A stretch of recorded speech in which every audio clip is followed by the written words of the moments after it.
Fala, meus amigos do Tecmundo, tudo certo com vocês? Se segurem na cadeira que hoje estamos recheados de conteúdo. Vamos falar sobre o novo Poco F2 Pro, que chamou o Galaxy S20 Plus para o ringue, hackers que vazaram dados de 200 mil militares do exército em ato contra o presidente Jair Bolsonaro, e a Lua, que está apresentando sinais de atividade tectônica recente.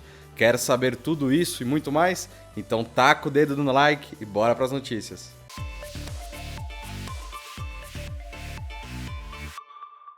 Em evento online realizado nesta terça-feira foi lançado o Poco F2 Pro, segunda geração de smartphones da submarca da Xiaomi.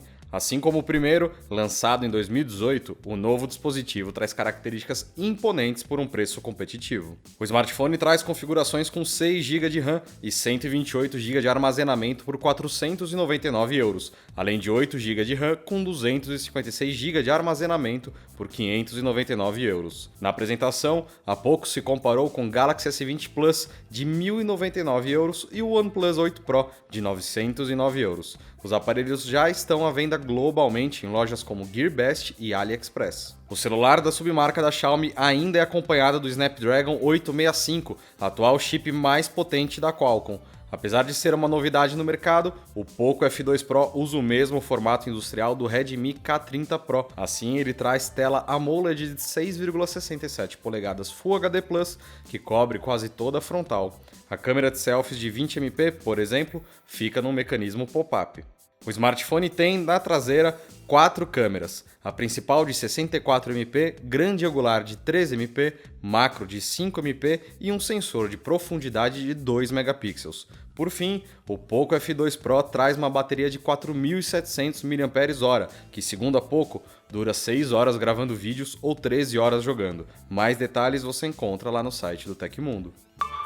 Tá trabalhando ou estudando de casa? Então invista em uma cadeira de escritório que a sua coluna agradece. A nossa dica de hoje é uma cadeira diretor suede por cerca de R$ 280 e ela tá num preço bem bacana em promoção no nosso link para comprar aqui embaixo. Vale notar que comprando por esse nosso link você ajuda o Tecmundo a pagar a conta de luz no final do mês. Ontem perguntamos se você acha que o Enem deve sofrer alterações devido ao coronavírus. 75% de vocês respondeu que sim, ele deve ser totalmente adiado. 13% também respondeu que sim, mas que ele deveria ser totalmente digital. Por último, 10% acredita que o Enem deva seguir normalmente, como se o mundo estivesse igual ao que era antes. Agora o Tecmundo quer saber o seguinte: você pretende comprar um celular top de linha neste ano? Responda no izinho que vai aparecer aqui em cima. No fim da tarde do último domingo, um perfil no Twitter retalhou o Exército Brasileiro e o governo federal com a exposição de supostos dados de 200 mil militares.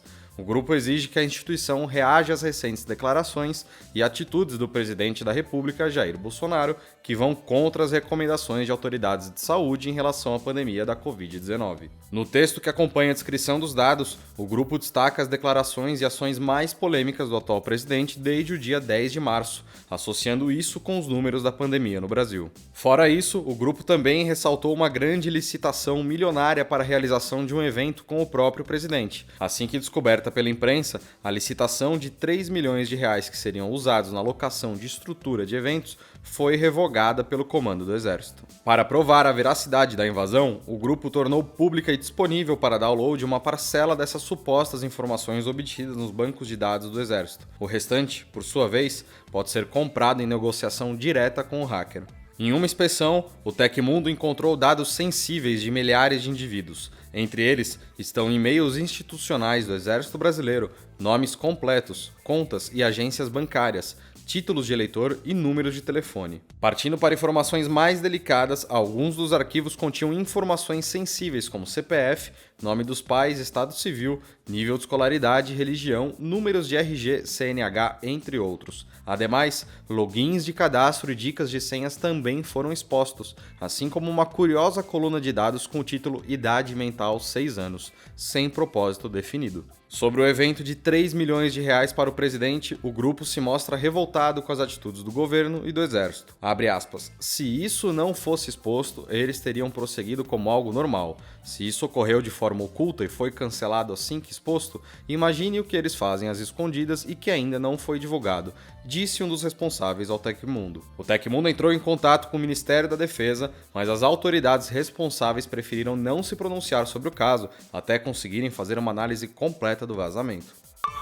O Lunar Reconnaissance Orbiter, da NASA, detectou estranhos pontos nus dentro e ao redor dos Maria Lunarium, ou mares lunares, as grandes manchas escuras na superfície do satélite. Segundo a pesquisa liderada pelo estudante de pós-graduação Adomas Valantinas, da Universidade de Berna, o Ministério repousa em cordilheiras cujos nomes limpos parecem ser a evidência de processos tectônicos ativos. Estes seriam causados pelo impacto de um planeta anão que deformou a Lua e quase a destruiu há 4,3 bilhões de anos. Para o estudo, Valentinas, que é aluno da Universidade de Brown, mediu a temperatura da superfície lunar usando as observações noturnas do Diviner, que é um radiômetro infravermelho a bordo do LRO. Isso forneceu um mapa com mais de 500 áreas de rochas expostas e revelou que durante a noite lunar elas retêm mais calor do que as superfícies cobertas de regolito, que é aquele pó fino que recobre toda a Lua. Ainda por meio dessa pesquisa foi descoberto que as montanhas ainda estão se erguendo do solo lunar.